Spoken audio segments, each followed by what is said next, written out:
आज कोई नई समस्या इस देश में ऐसी नहीं है जो मैं आपको बताने आया हूं।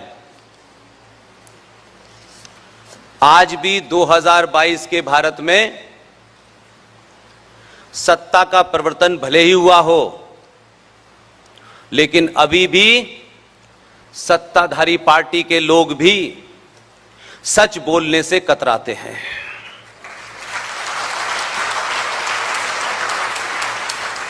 इसलिए सत्ता का परिवर्तन राष्ट्र का परिवर्तन नहीं होता। सत्ताएं बदलती हैं, नई आती हैं, विचारधाराओं की नई नई दुकानें खुलती रहती हैं, लेकिन राष्ट्र पे कोई फर्क नहीं पड़ता है। मैंने जब यहां अभी शब्दों का हेर फेर देखा जो मुझसे बर्दाश्त नहीं होता है। आज भी हम जब कश्मीर के बारे में अपना गाना गा रहे थे, आयोजकों से माफी चाहता हूं, क्योंकि मैं ऐसा कोई पाप करके यहां से नहीं जाऊंगा कि मुझे मेरा ज़मीर इस बात के लिए सवाल करे कि मंच पे कुछ बड़े लोग बैठे थे तो आपने सच बात नहीं बोली। कश्मीर के गायन में कहा गया, दुष्टों के कारण कश्मीर में कश्मीरी पंडितों को भागना पड़ा। 2022 के भारत में भी हम उन्हें दुष्ट कह रहे हैं जो कि इस्लामिक आतंकवादी हैं, जो इस्लामिक जिहादी हैं। इस्लाम की आइडियोलॉजी के चलते कश्मीरी हिंदू पंडितों को वहां के मुसलमानों ने पाकिस्तान के मुसलमानों के साथ मिलकर मारा। इसलिए वो दुष्ट नहीं है, वो इस्लामिक जिहादी हैं। और आज अगर हम उन्हें शब्दों से दुष्ट कहते हैं तो इसका मतलब है कि सत्ता का परिवर्तन हुआ है, लेकिन समाज में अभी भी लोग डर व्याप्त है। ये वो दौर है जब आपको और मुझे आने वाली पीढ़ियां इसलिए माफ नहीं करेंगी कि हमारे पास अपनी बात कहने का कोई माध्यम नहीं था। सन 1975 का बड़ा जिक्र हुआ, लेकिन आज सन 1975 नहीं है। तब भी मैं ये मानता हूं, पार्टी कोई सी भी हो, पार्टी का सिर्फ ध्येय होता है सत्ता तक पहुंचना। सत्ता पे पहुंचने के बाद देश की सेनाएं भी वही रहती हैं, पुलिस भी वही रहती है, आईपीसी भी वही रहता है, संविधान भी वही रहता है, जुडिशरी भी वही रहती है। तो बदलता क्या है? किस बदलाव के लिए सरकार को आप बदलते हैं? और सरकार के बदलने से क्या आपके जीवन में कोई परिवर्तन होता है? तो जिन बातों की, योजनाओं की चर्चा करते रहिए सुबह से लेकर शाम तक। हजारों योजनाएं, हर सरकार की योजनाएं होती हैं। न मुझे सरकार में इंटरेस्ट है, न योजनाओं में इंटरेस्ट है। मुझे इसमें इंटरेस्ट है कि सत्ता पे बैठने वाले शीर्ष आदमी ने इस राष्ट्र के प्रति क्या अपनी जिम्मेदारी निभाई है। इसलिए सच बोलिए, और सच में अगर अपने भी आड़े आते हैं तो उनको भी एक्सपोज कीजिए। इसलिए आज वो अपने हैं तो उनकी मीठी मीठी बातें आप सुनना चाहते हैं, लेकिन जो कुकर्म उन्होंने किए हैं उसके बारे में कोई चिंता नहीं करता, कोई बताता नहीं है सार्वजनिक। क्योंकि बताने से टिकट कट जाएगा, पार्टी का पद नहीं मिलेगा। पार्टी और सरकार बहुत छोटी है राष्ट्र के सामने, बहुत छोटी है राष्ट्र के सामने।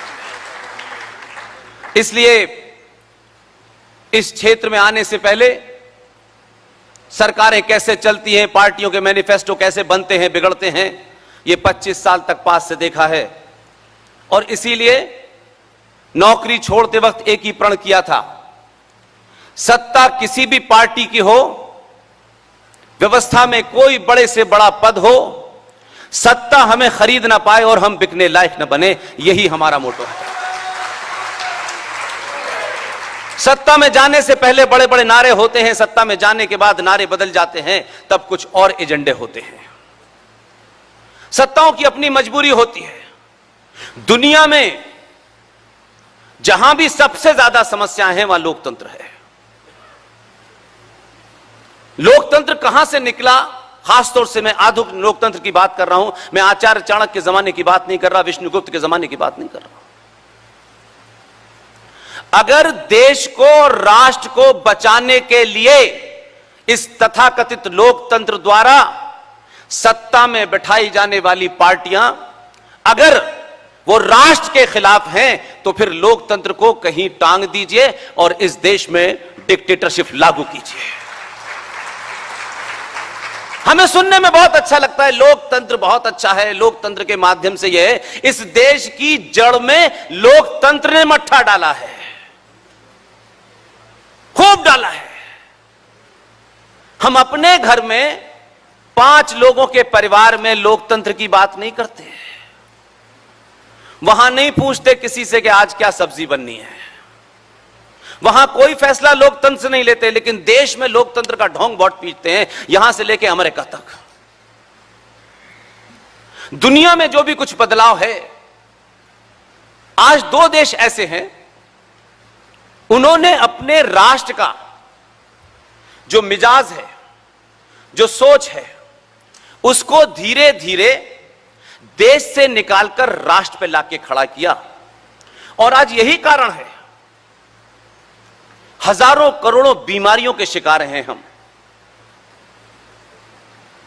और जिन लोगों ने यह तय किया कि लोकतंत्र से राष्ट्र नहीं बचाया जा सकता, उन्होंने, उसी समाज ने, क्योंकि वहां राष्ट्र की कल्पना कुछ और है, उन्होंने अपने यहां आजीवन रूस के राष्ट्रपति पुतिन को राष्ट्रपति निर्धारित कर दिया है। आपके पड़ोस में एक चाइना है। हमें अपनी कायरता, कमजोरी, लालच को छुपाने के लिए कुछ नई नई चादरें चाहिए होती हैं, इसलिए जब तक हम दूसरे को बुरा ना कहें तब तक हम अच्छे दिखते नहीं हैं। चाइना को यह बीमारी समझ में आ गई थी, इसलिए उन्होंने कहा कि लोकतंत्र को टांग दो कहीं पे, और उनके यहां भी राष्ट्रपति आजीवन बन गया है। इसलिए इन दोनों मुल्कों को पूरी दुनिया में देखिए, ये अपने राष्ट्र के हित में फैसला लेते हैं। इसलिए नहीं लेते कि बहुत सारे लोगों ने इकट्ठे होकर के हमें बहुमत दे दिया है तो हमारी सरकार है, सरकार काम अच्छा कर रही है, लेकिन बहुमत नहीं है तो तोड़ जोड़ के फिर हम महाराष्ट्र में सरकार बना लेते हैं।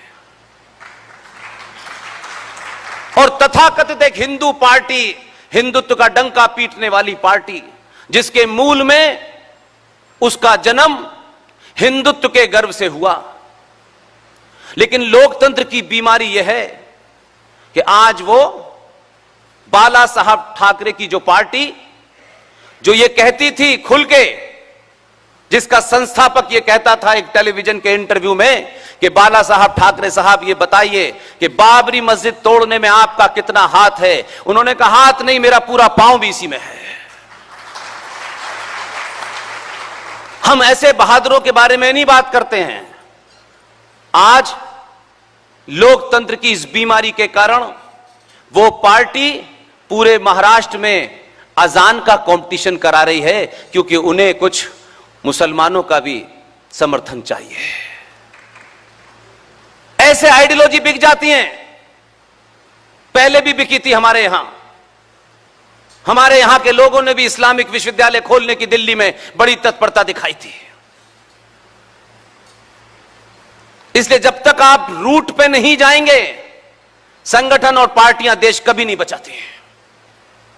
ढोंग होता है कि हम देश बचा रहे हैं, हम ये कर रहे हैं, हम वो कर रहे हैं, ऐसा कभी नहीं होता। जिस दिन राष्ट्र खड़ा हो जाता है उसी दिन बचाव पैदा हो जाता है। सब पार्टियों ने यह कोशिश की मिलके, राष्ट्र जागृत ना हो, हमारा वर्कर जागृत हो जाए, जिसे हम बंधुआ मजदूर बनाकर घुमाएंगे। वोट दे मरे इनके लिए, और जब सत्ता में ये आए तो फिर दूसरी चुनौतियों का सामना करते हुए आपके ऊपर सवाल ना करें। और भारत के इस तथाकथित संविधान को रौंदते हुए हर पार्टी ने एक पैरेलल व्यवस्था खड़ी कर दी है। इसलिए आज कौन सी पार्टी सत्ता में है, कौन सी नहीं है, यह महत्व नहीं है। महत्व यह है कि आपने अगर इसका भी अध्ययन किया होता, जब हम कांग्रेस को और वामपंथ को गाली देते हैं तो हमें ध्यान में रखना चाहिए कि हमने क्या किया है। पहले हम अपने बारे में बताएं, पड़ोस के बारे में तो सब जानते हैं। हमने एक पैरेलल व्यवस्था खड़ी की इस देश में, जानबूझ के की हमने, होने दी हमने। अब उसका ढोंग पीट करके हम कहें कि नहीं साहब, अब यह स्थिति ऐसी है, ऐसा ही करना है। इसलिए जो काम हमारे दौर में गलत हुए हैं, आप सब जानते हैं, पत्रकारिता का जीवन रहा और उसके बाद इस्तीफा दे दिया, और आज से लेकर के जब तक अंतिम सांस है, न किसी पार्टी, किसी संगठन का कोई सदस्य बनने की मुझे कोई शौक नहीं है। और यह सिर्फ इसलिए है कि अगर पार्टियों में जाने से मुंह पे टेप लग जाता हो और संगठनों में जाने से यह तय करना पड़ता हो कि 1925 में जो हमारा हिंदुत्व था वो 2022 में हिंदुत्व नहीं है, अब डीएनए सबका एक है, तो भाई साहब ये मुश्किल है मेरे लिए। ये नहीं हो सकता, ये नहीं हो सकता। मेरी निष्ठा राष्ट्र के प्रति है, किसी व्यक्ति विशेष और संगठन के प्रति नहीं है।